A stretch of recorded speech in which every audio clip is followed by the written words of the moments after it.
But above all, I have to thank the society to have me invited to attend this conference here.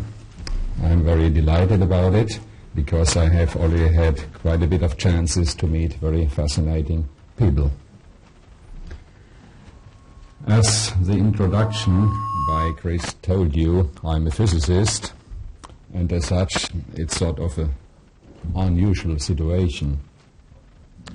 According to past and still present views of scientists, dowsing is not a scientific matter, and therefore no dowsing research ought to be done. It's put as simple as this. For this reason, it might be interesting to you why and how I got interested in this area. Let me show you a slide. May I have the slide projector is already on.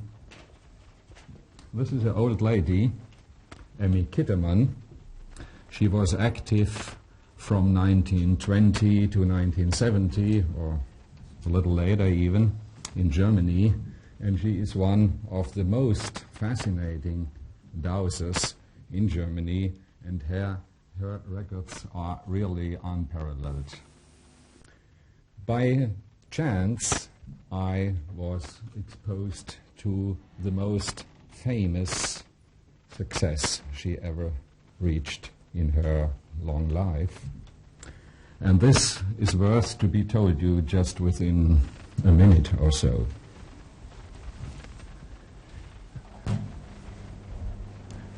How do I turn off the slide projector?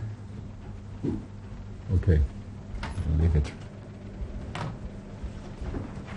This lady lived in southern Bavaria near a beautiful lake called Tegernsee, and around this lake there were quite a number of very deep drillings. In particular, at one location there was a very famous sulfur producing well. The water had a sulfur contents of exceptional magnitude, and the water came from a depth below 700 meters. This well was drilled in order to search for oil, so were many other wells which all remained dry. There wasn't much oil to be found, but there are many holes in the underground, and the geologists have a very good idea of the area. So this happened at the beginning of the century already. And this lady, whom you saw at the slide, predicted that at this point, marked by the red cross, that there would be the possibility to extract a mineral water which would be quite different from the one already known here. She predicted very specific details.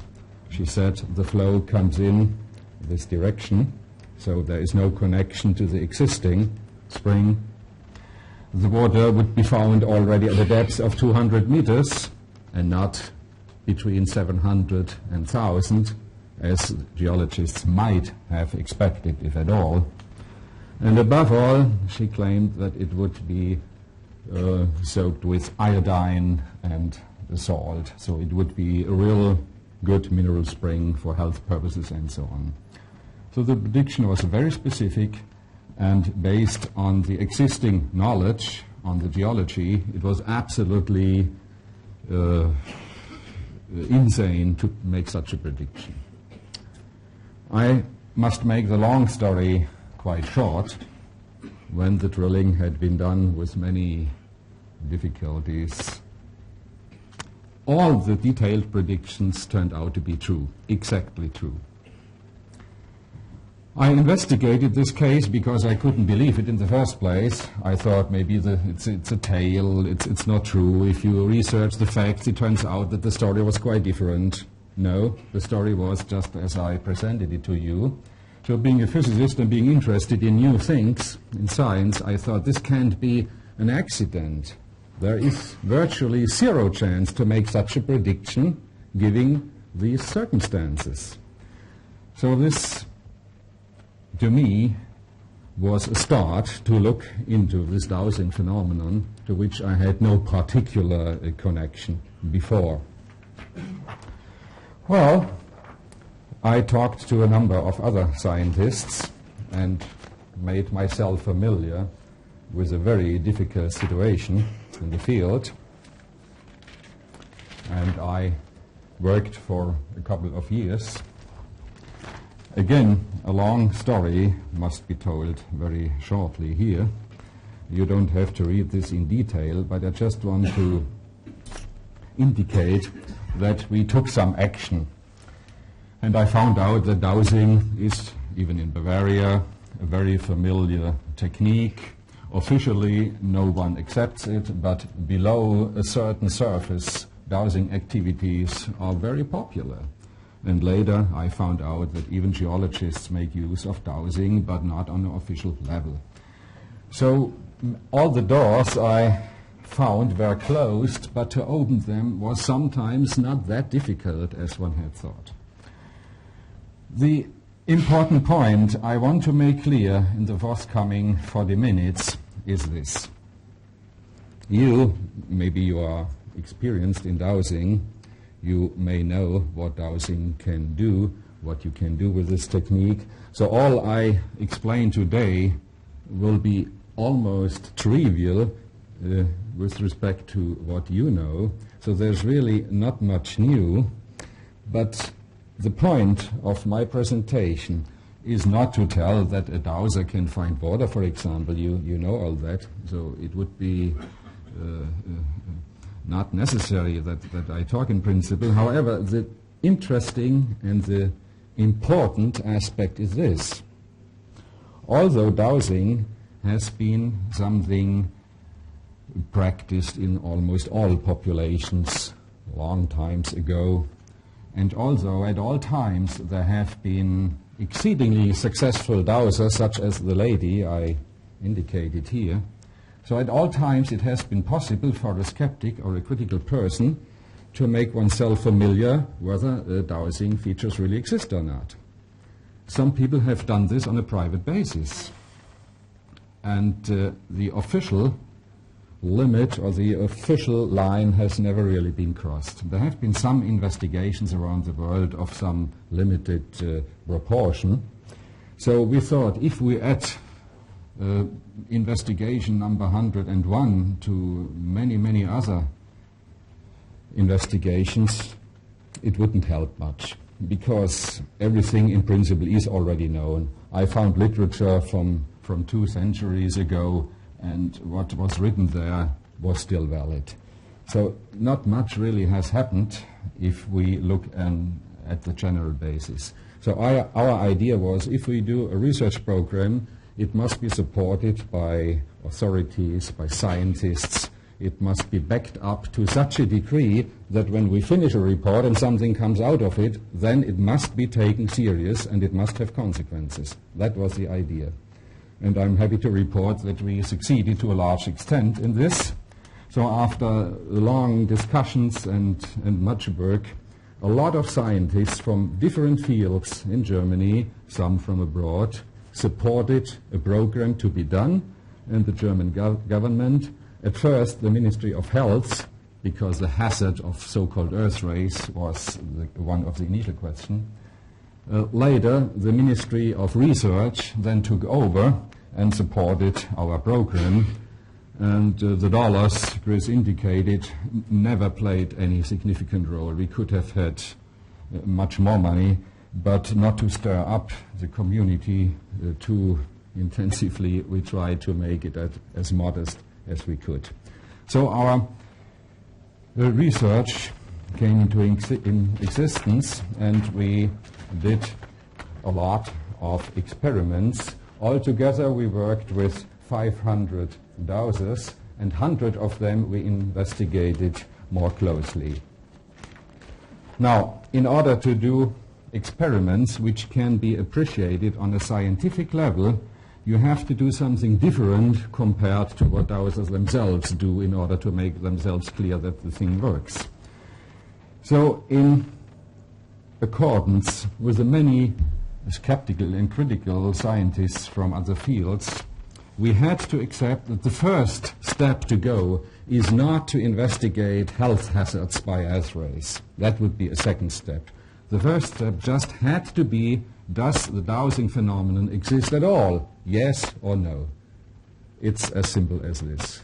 Again, I apologize that we investigate such a question, but you may understand that seen from the viewpoint of science, it's important that this question is clarified once and for all, whereby once and for all is not put to the right term, because if a group of scientists performs experiments which produce a certain result, then it's necessary that other groups duplicate it, and that these results can be reproduced. That's a very important thing.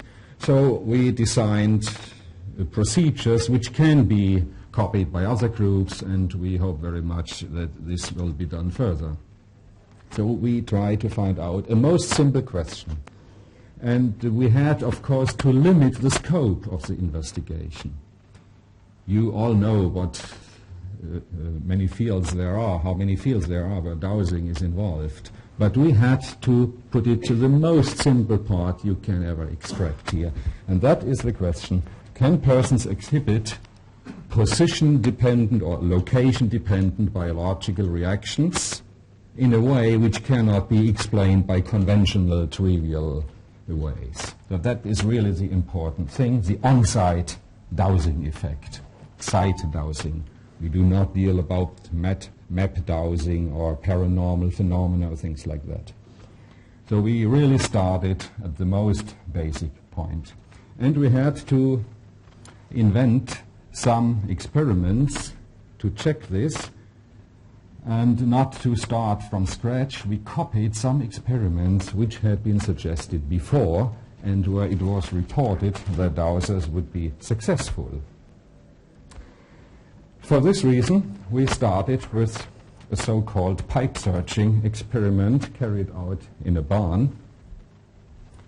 The ground floor, a pipe was placed at some point, and on the floor above, the dowser had to walk back and forth and had to find the pipe. In order that this experiment could be accepted by skeptics or by critics, we designed a very refined scheme. A random number generator was used to position the pipe. A helper positioned the pipe and never left the room. By means of a computer-controlled data acquisition system, all the informations and data were produced and recorded, so it was absolutely foolproof. And to give you a better visual idea, we look at the pictures. I think I have to turn it off this way. That is the barn seen from outside. And this is a selection of pipes we used. We tried different materials, but it turned out that it was a very weak stimulus, and we couldn't really find the best material because none of them was working very well. Most of the experiments were performed using a copper pipe filled with gravel and water running through. Here you see the stairs by which the test person was guided up to the upper floor. The dowser never saw the ground floor and the pipe while the test was going on. At first he was shown everything, but later it was really performed in an absolutely double-blind way. And even many years later, up to now, no one has ever put forward a point of critics which we had really to take serious or which would evaluate the results we got. Here you see one of the most successful dowsers. I will talk about this person later to quite an extent. His name is Schröter. He is a civil and sanitary engineer employed by a state organization, and he is a very famous water diviner. We will talk about him later. And the most interesting thing which occurred was that this person had the best results with this water pipe search experiment we performed here, although he had never done such an experiment before. Now let me show you the results which we obtained from this experiment. In terms of what dowsers expect, the result was very poor. And I show you the best result ever obtained in a series of 10 individual tests. That is the result obtained by Schroeder, just shown in the slide before. Here you see 10 individual runs. The circle is the location of the pipe in each case, and the arrow indicates the position indicated by the dowser. And you see, out of 10 trials, about 3 were rather full hits, and 2 were close hits. If we evaluate this on a statistical basis, we must say that the chance is only 2 per mil, 2 in 1,000, to come up with this result by pure chance, without having any unusual abilities or sensitivities. All other experiments were less successful.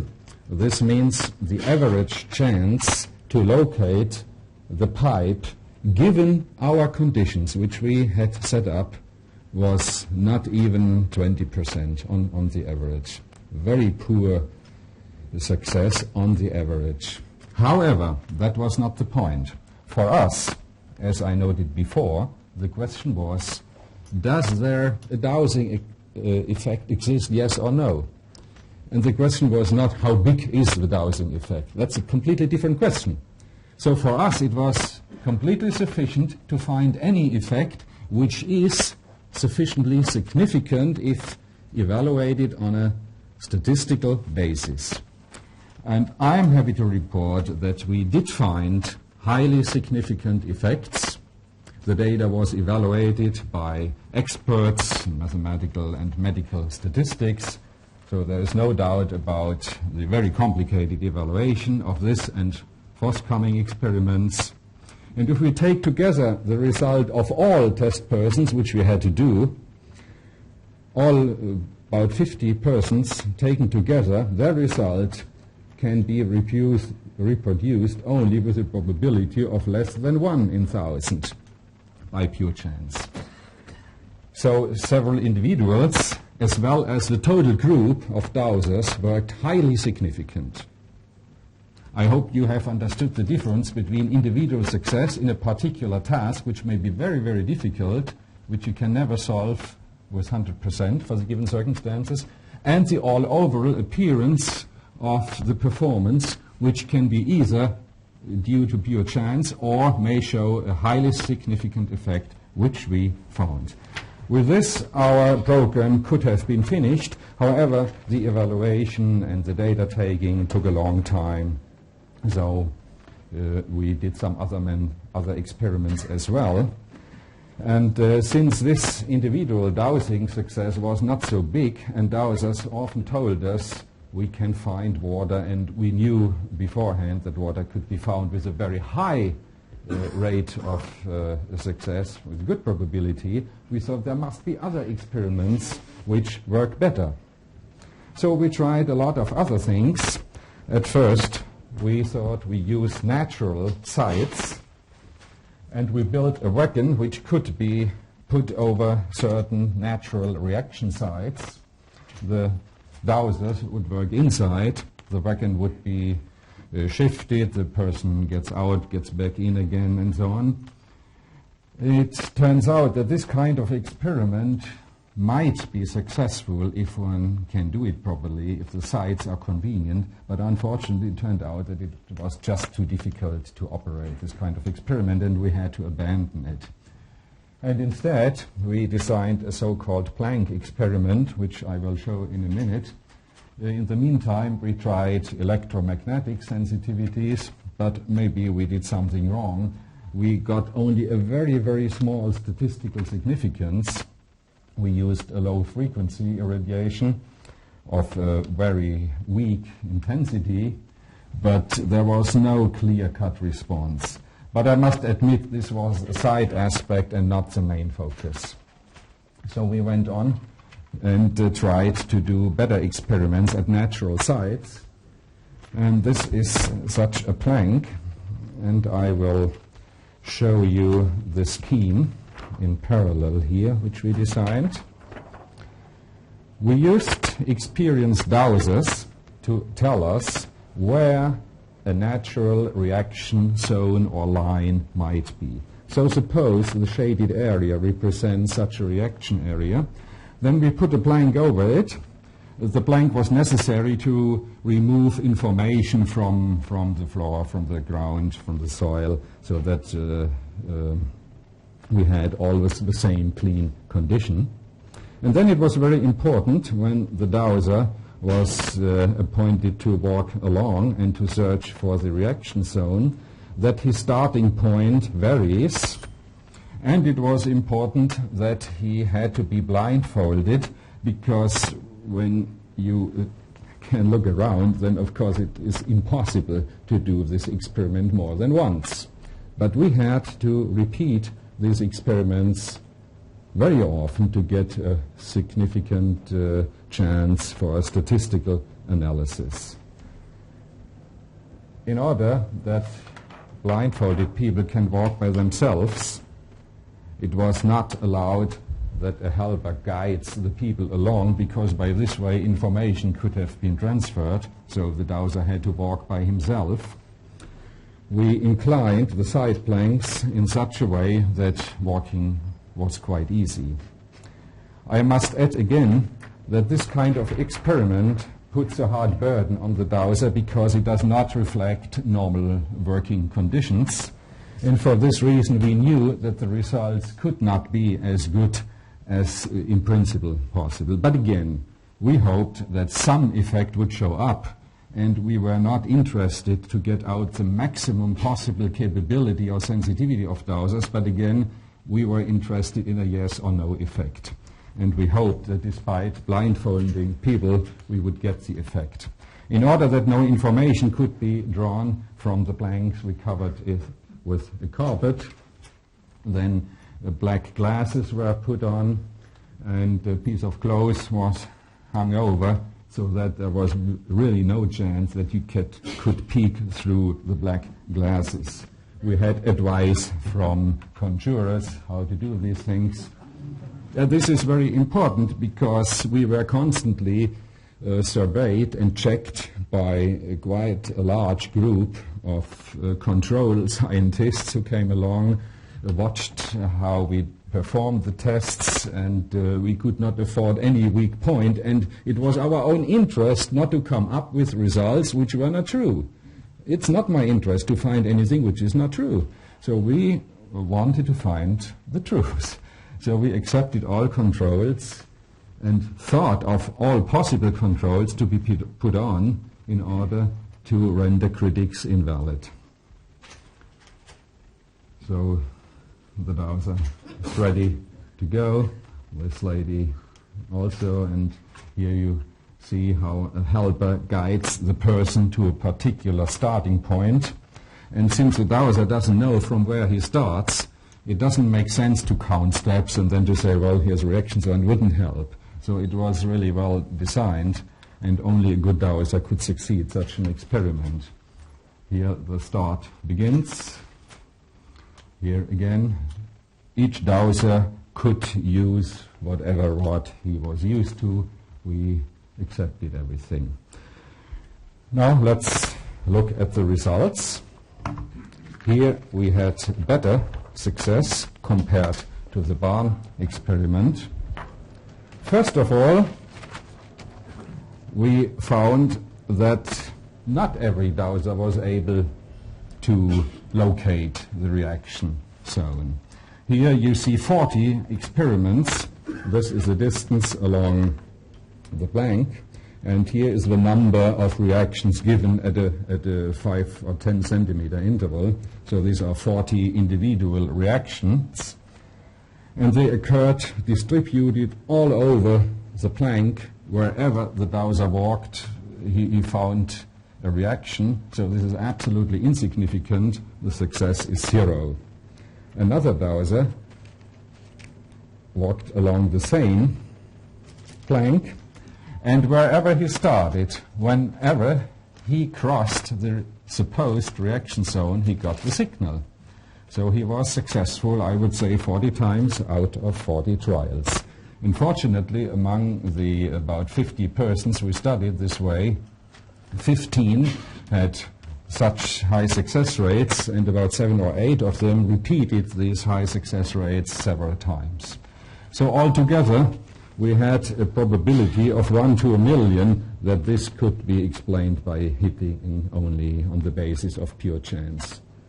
And we didn't find any other normal information transfer channels which could explain this. I have no time to detail it out, but we discussed a lot and we took many precautions to make this experiment as safe as possible. So let me summarize the experiments done in this first phase in Munich. As often claimed by critics, it is certainly true that dowsers overestimate their capabilities. For both our pipe experiment and the Planck experiment, almost any dowser claimed he would have 100% success. We knew that this can't be true, and it really turned out that for these very difficult and unnatural experiments, most dowsers had no success. However, and that was our luck, in special experiments as I presented them, quite a number of dowsers was so successful that we could not explain their performance by any classical, normal, usual method.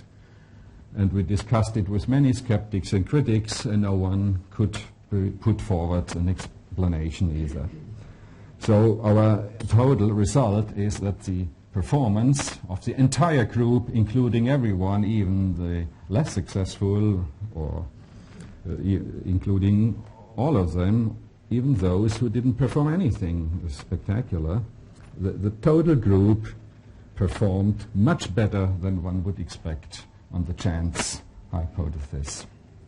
I may just add at this point, because the second part of my talk will then turn to the water divining, which we followed up thereafter, and I will just give the result here too.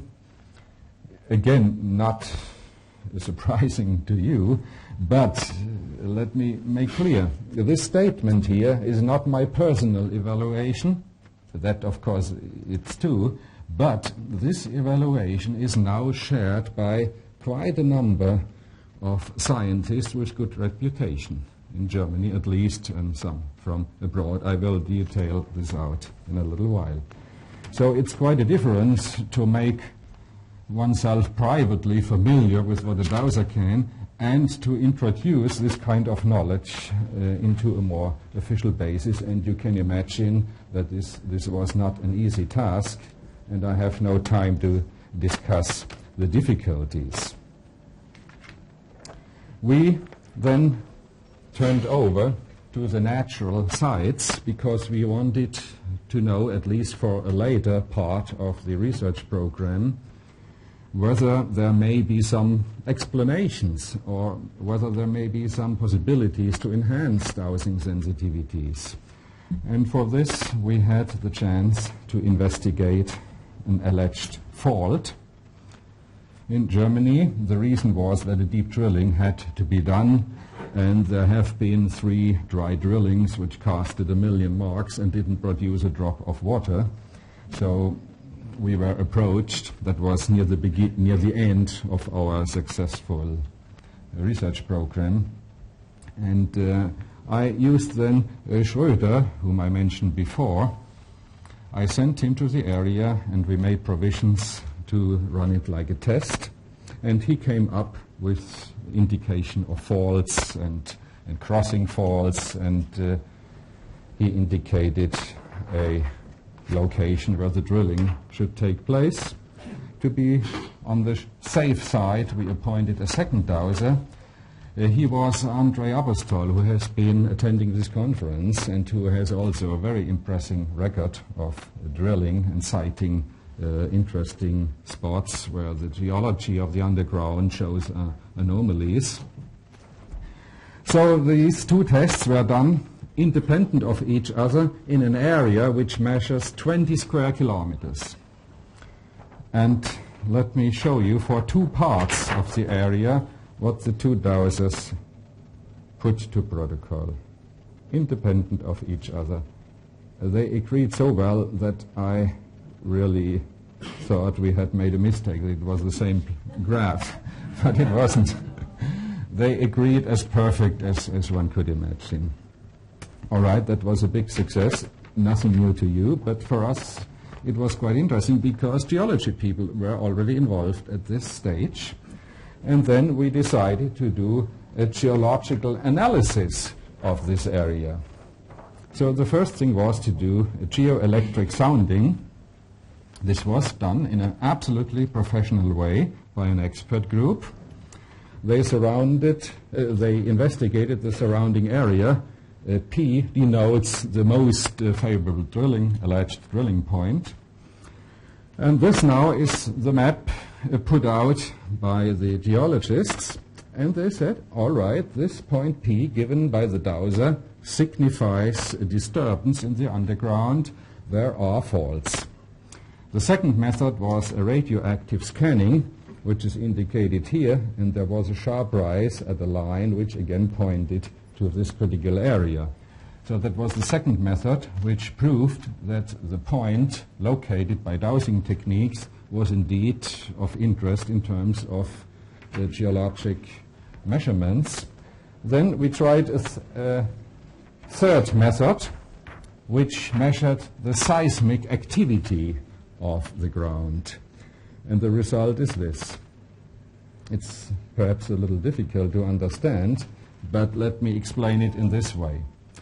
We measured at the dowser's point the seismic activity, and we measured the activity of the ground simultaneously in a distance of 4 meters, simultaneously. And we recorded the frequencies of vibrations. And the frequency is plotted here, and most interestingly, there is a peak, or at least there is an activity between 10 and 30 hertz. This number has been mentioned before, and you know that it is a biological relevant range. And now the interesting point.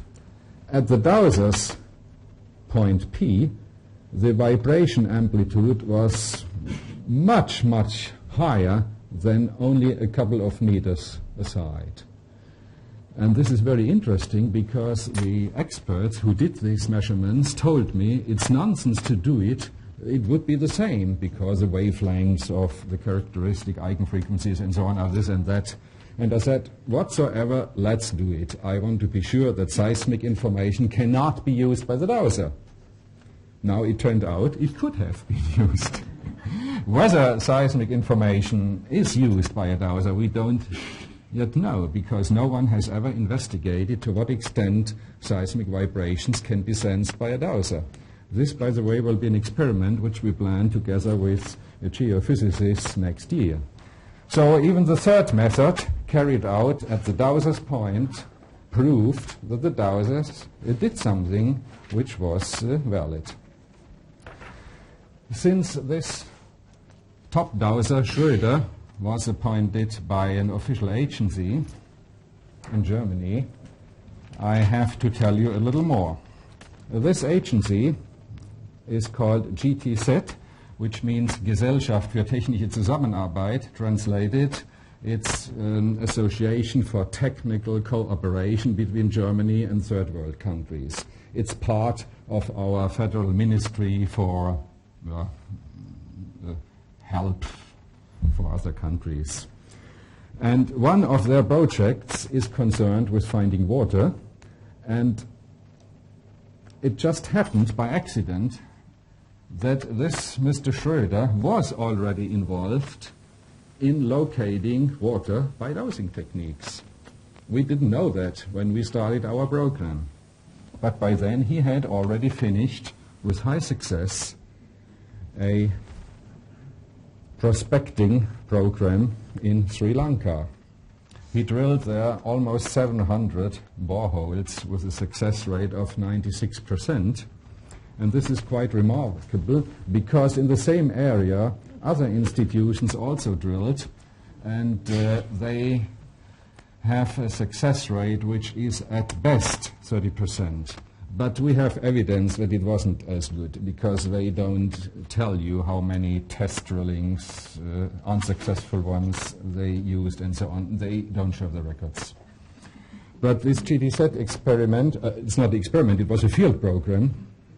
All the records are there. I investigated them, I discussed them with other experts and used all the data to write up a report to be distributed among the earth science people. Then, at this point, we started a cooperation between the Munich group and the GTZ because GTZ intended to continue water exploration in other arid areas by the use of the dowsing technique. And by now I can point to 10 years of successful dowsing in about 10 different countries, all the time under very, very different and very difficult geological conditions. And I will have time only to pick out a few examples. I will pick out the Sri Lanka case, and I will pick out the Sinai case, which is quite fascinating. But every investigation here is really fantastic, and if some of you are interested, they might order a report written in English from the Society, which will be available in September, with the title Unconventional Water Detection. And this report, again, is of interest because it's not just a write-up about dowsing, like there are many reports, but this report contains information which can be traced, which can be checked, which is backed up by project reports. It is controlled by geoscience people. And I had checked this report, which I had written, by 10 or 12 experts from geoscience, because I didn't want to write something which I could be blamed for later on. So the data really is solid, and you can ask any question about it. And the first report of this kind I compiled 1.5 years ago in German. By now it's out of print already. And this report became distributed among science people. And there was a very surprising result of this report. When in 1985 or 1986 GTZ came up that they had done water dowsing in Sri Lanka, there was a cry out in the scientific community. Hostile letters were written to the GTZ. How can you dare to use an unscientific method? You discredit the reputation of German technology and so on. So there was a big mess. And that prompted us to write our report in such a way that any scientist can read it and would not have any arguments against the proceedings. And we really succeeded in doing so, because now for 1.5 years since the report is published, there was no single critical voice anymore. In the opposite, we were successful to get scientists interested, and this is the final part of this first graph.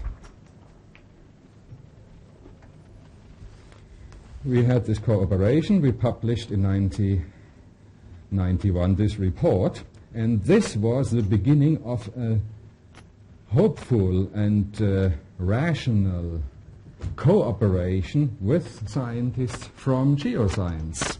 In fact, they invited me to give a talk at their international and annual meeting in Leipzig last year, and this was the first time in history that this happened. So I think we have put things a step forward, and now 25 other experts are thinking about what we are doing. They do not discuss any further, should we do yes or no. The program is on its way, and only the funding is right now the point. Now, very briefly in the remaining minutes, a result on Sri Lanka. When this cooperation started, some geohydrologists said, well, that may be accidental, that may be by chance. Schröder may just use visual clues. He is a super hydrologist, and all he does, someone else in principle could do as well without using dowsing technique. So we said, okay, let's do a comparison. Another area was chosen where some small villages should be supplied with water. However, the demand was per well at least 100 liters per minute. So not extremely small wells, better wells were needed. So the first thing to do was that a conventional team equipped with everything they needed was sent to the area, and they had many months' time to check everything, to use geotechnical methods and so on. So they came up with 14 points. And then Schröder, the dowser, was sent in for only a few days, and he located 7 points. And after that, the drilling of all the 21 points was done in the same way by comparable techniques. The result, 3 out of 14 by conventional techniques, and 6 out of 7 by using the dowsing technique. So that speaks for itself, and it was a well-controlled test, and no geohydrologist can argue against the outcome. Of course, this is not the only case. We have many other cases, and the last example I want to show you, that is the Sinai case. As you might know, Sinai is a desert, and it's very hard to find water there. That, by the way, is Schröder acting in Sri Lanka, and he sometimes locates the wells right in the jungle. However, the jungle is water productive only for a couple of months. It's not all year. I mean, the wells which the natives have dug by hand produce only during 5 or 6 months, and then they fall dry, the dry season. So Schröder tried to dig deep wells which produce all year round. So that's the desert. And in the Holy Bible you can read about the conditions there.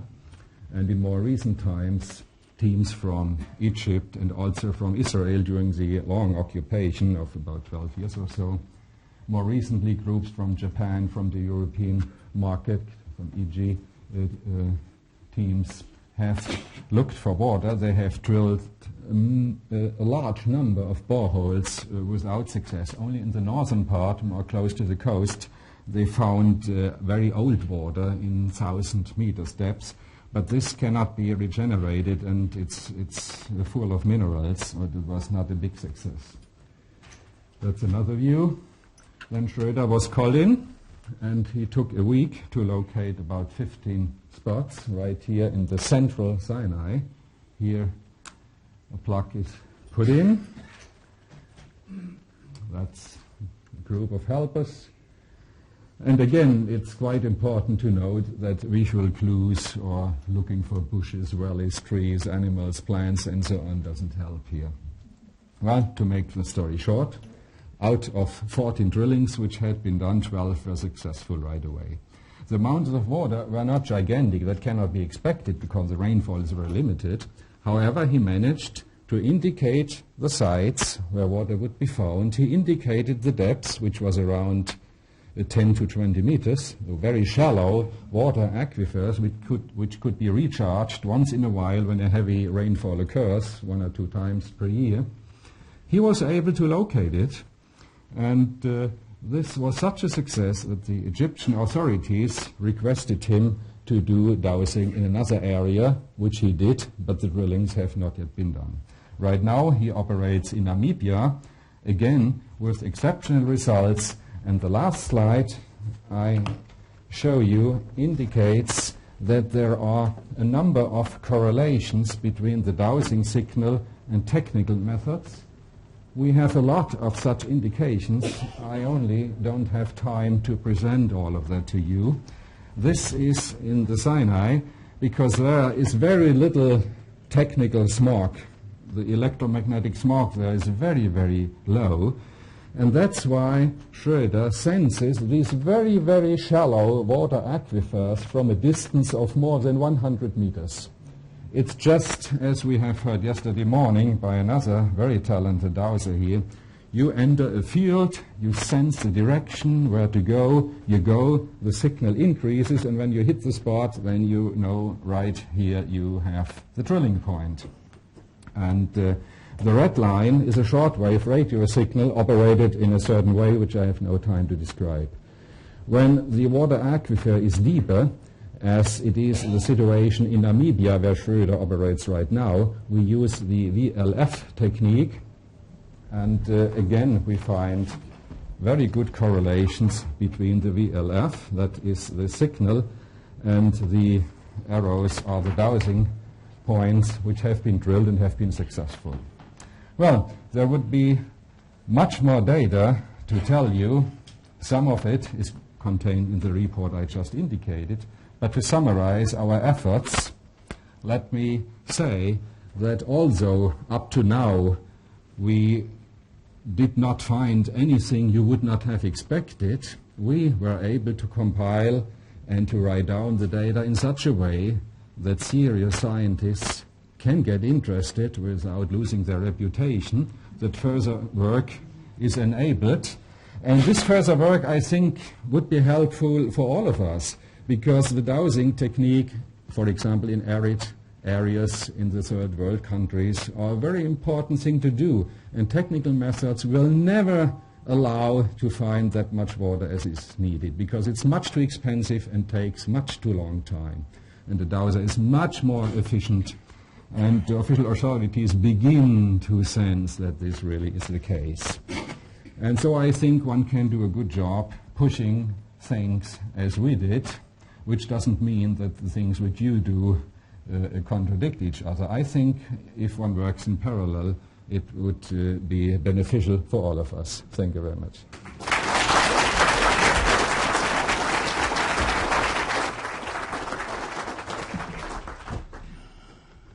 I think that's the kind of presentation that the American Society of Dowsers, at least, has been waiting for quite a few years. And I'm sure that that's true of the British Society as well. And it raises, in my mind, several dozen fascinating questions, which obviously cannot be answered today. But I will throw it open for about, I think we can have about 3 or 4, maybe 5. So who's first? Yes, sir.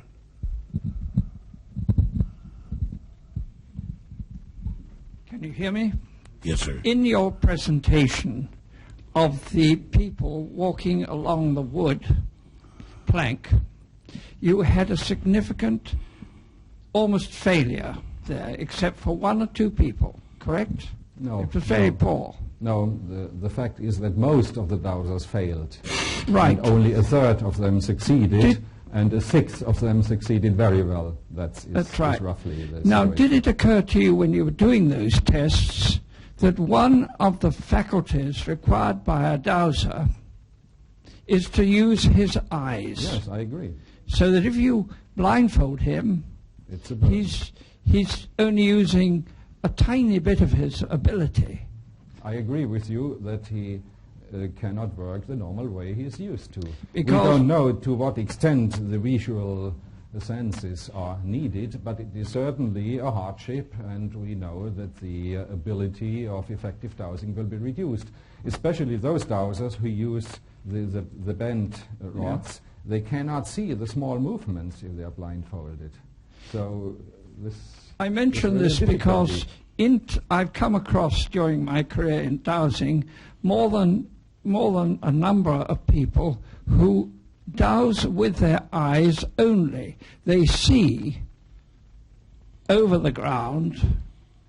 Yeah, those we employed did not make these statements. In fact, they were given trials to douse with closed eyes, and we did test runs before, and all of them claimed that their ability would not be affected by blindfolding. If I could use my prerogative as a chairman, which I'm going to do, I think the main point here is that the strictures imposed on the dowsers in that particular test with the blindfold applied to all the dowsers, and yet there were some, like Schroeder, who inexplicably thus far were not bothered by the strictures.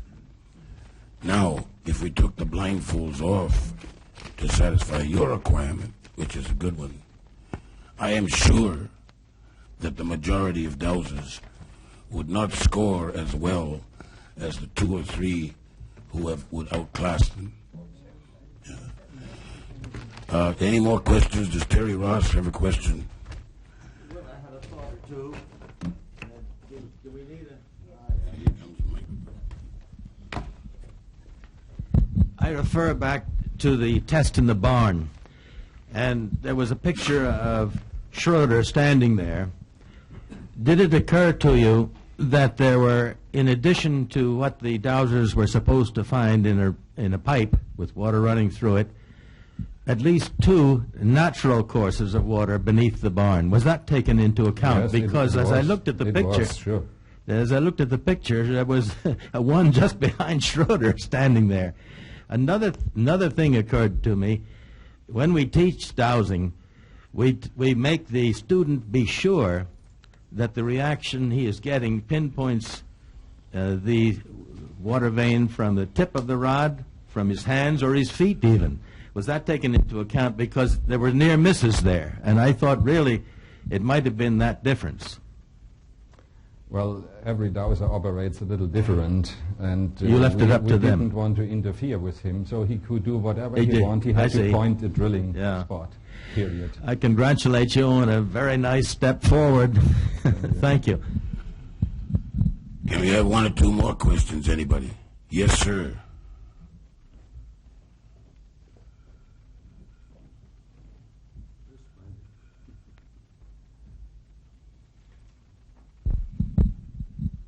The thought occurred to me that when dowsers douse, they need to be relaxed. And when you have a lot of scientists who are really skeptics. Oh, I know what you mean. That's the usual excuse, but it's Yes. a bad excuse. I mean, we were very friendly, and we... But I agree that some dowsers are more sensitive than others towards these surrounding Yes, effects. That's quite obvious. But again, I agree with you that part of this scientific atmosphere contributes to reduce the rate of success. I agree. Yes. But again, we can afford it in this spot. Please, up the hill here. The gentleman right up there. That's it. I wonder whether scientists from many other fields have been reading your results and have applied dowsing, say, in the basic biologic sciences. No, the answer is probably no. We are not that far. There's much to... Yeah, because I've been doing some work in the United States with scientists. For really- example, we did not manage to get any publication in a reasonable journal so far. Not yet. But it looks promising now. Here's a question down here. Can I say Wait a minute for the microphone, please.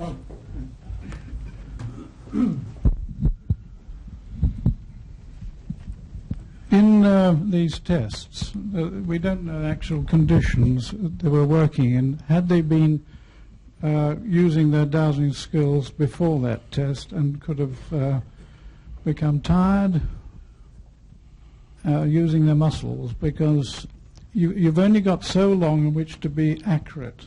Your muscles in tension and in tone must be at their prime. In other words, if you've been doing it so long, that tone reduces. No, and the is instant- individual dowsers didn't work for that long.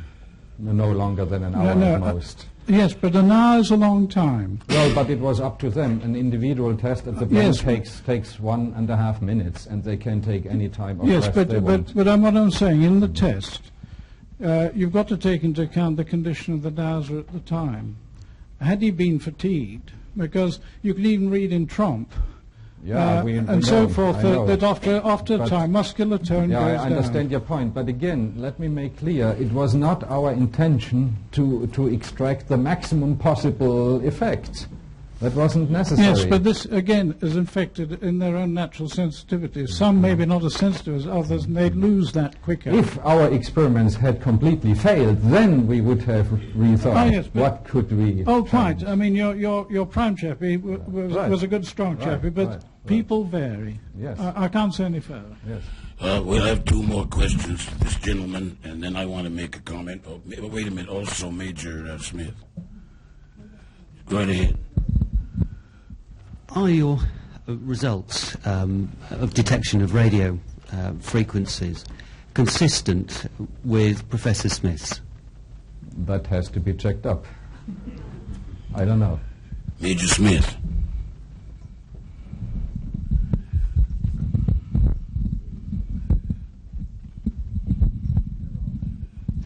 Have you considered extending your trials to see whether there's any correlation between brainwave patterns of the dowsers and their success? No. We have considered the dowser as a black box so far. Yes. We have, There's many things in those black boxes. yes, we know. But, you know, the matter is so complicated, and we couldn't afford to work with these limited funds and personnel on every aspect. I think that's a very good answer, because having known Gordon Smith for a long time, I think he's one of the blackest boxes of all. I got one more question, and again, it is because of my prerogative that I can intercede here on this microphone. Right. Thank you very much. When Schroeder was in Namibia, He still is. yeah, he still is, you make the comment that the water is very shallow in Namibia, 70 meters or something like that. No. In Sinai it was Sinai, shallow, sir. but in Namibia it's below 100 meters. All right, well, to me that's very shallow either way, because if those of you who have read my book, The Divining Hand, I worked with a guy named Stephen Rees for several years, who was a mining engineer. He was an immigrant from Germany and a geologist. And over 30 years, he drilled in hard rock strata where the geologist said there wasn't a drop of water to be had. And for 30 years, he was bringing in 2,000 to 3,000 wells in California and the other western states and Mexico and Canada and Israel in the Negev Desert right outside Eilat. Now, his conceit was that this water had nothing to do with the hydrologic cycle with rain. Nothing. That it was another type of water that was generated by the earth itself at the level of the magma. Fossil water. No, nothing to do with fossil water. Absolutely nothing. That's another thing. This was generated perpetually and constantly by the earth itself at the level of the magma. Fossil water is not at the level of the magma. And going on this theory, Rees was bringing in wells of 800 gallons to 2,000 gallons in hard rock. And one of the most famous is in Israel. It's outside Eilat, in country very much like, looks like that Sinai country, except it's up in the mountains on the Jordan border. Had I the chance to go with Dr. Betz to Germany to see Schroeder, or even better, to the Sinai or to Namibia, I'd love to have an evening's discussion after getting Schroeder to read the chapters on Rees, to see whether Schroeder, in certain areas over hard rock strata, by the way, it was crystalline rock in Sri Lanka. All the wells dug in Sri Lanka were dug into hard crystalline rock with veins very, very narrow. Whether we couldn't get a dowser like Schroeder to find deeper wells in this kind of country, perhaps in mountainous areas, is just a hypothetical, rhetorical question.